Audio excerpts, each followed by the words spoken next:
I've been in this game a long time, and I've watched probably hundreds of sellers quit after a couple months. They all make the same mistakes that almost guarantee failure, and it's basically like no matter what I say.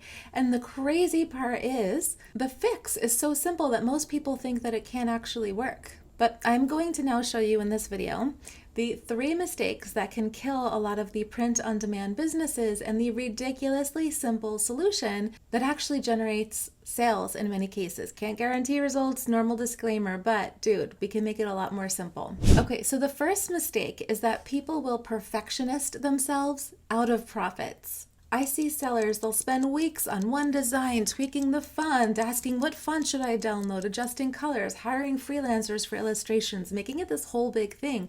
But meanwhile, successful sellers will be uploading 20 text designs in the same time frame. The perfectionist might create one masterpiece that may or may not sell, right?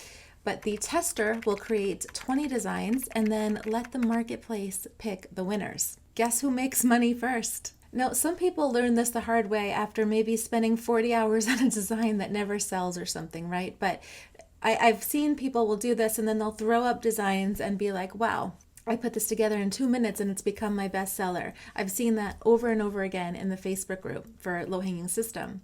The market does not reward perfection. This is very important. It rewards availability. Your customers can't buy the perfect design that you're still creating, right? It's not there available for them to purchase.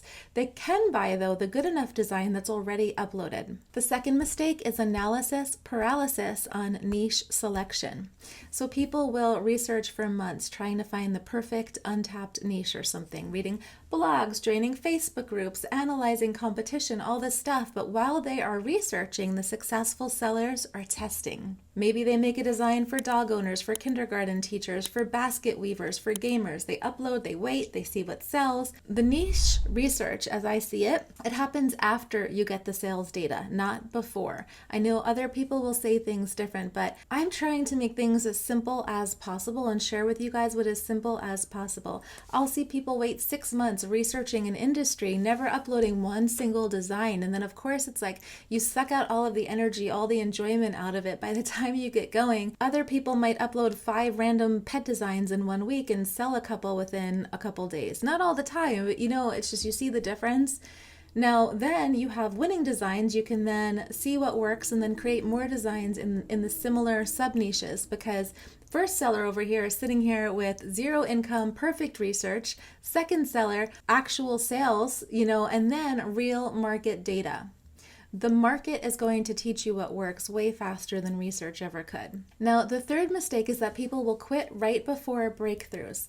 They might upload 20 to 30 designs, get minimal sales, no sales, and then just assume that print on demand doesn't work. And I try to say all the time, expect to fail most of the time, because you have to reach a magic number where the algorithm is going to start working in your favor. Now, successful sellers know that the platforms need data to promote your products. Amazon sometimes wants to see purchase patterns before boosting your listing. Sometimes you make really fast sales, yes, but it's not all the time.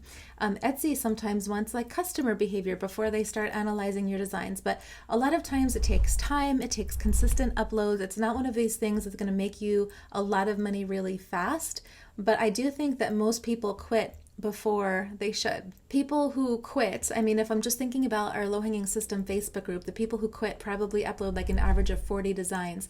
The ones who might succeed might upload an average of 300 designs before they're starting to hit consistent sales. These are just kind of random numbers, but the thing is, it's not about the perfect designs, but it is about reaching critical mass. Your 100th upload, as an example, has way better chances than your other ones, because your 10th one, your platforms now have more data to work with. So here is the simple fix that really changes everything, which is test fast and then scale your winners. Every week, upload 5 to 10 simple designs across different niches. Don't perfect them, just get them live, and then track the ones that might get sales within the first little bit of time. And then double down on the niches that are showing you buying behavior. They're voting with their wallets and they're saying that they're going to purchase from you. If nurse life is selling but teacher life isn't, make more nurse designs. Ignore teachers until you've maximized the nurses. But this approach really eliminates the guesswork and perfectionism. The market is telling you where to focus your energy. You're not now predicting what will work, but you're responding to what already did work. Now, this method also works because it aligns with how customers are actually shopping. They're not waiting for perfect products. They're buying what's available when they need it. Now, tools like Everbee, by the way, can help you after you make a sale. You want to drill into sub-niches or see which things are getting traction to know where to focus best.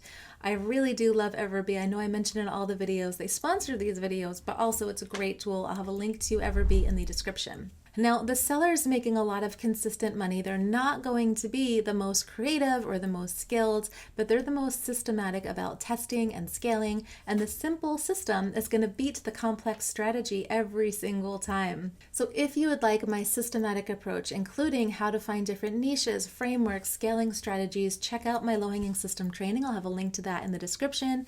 It removes a lot of the guesswork and just gives you a clear path from zero to listing and then getting asset streams out there. So link in the description for that. And then of course, hit subscribe if you'd like more print-on-demand strategies that are based on what is actually working, not what sounds impressive. Now, the fix is really simple. The question is just, are you going to implement it consistently? I hope that you will.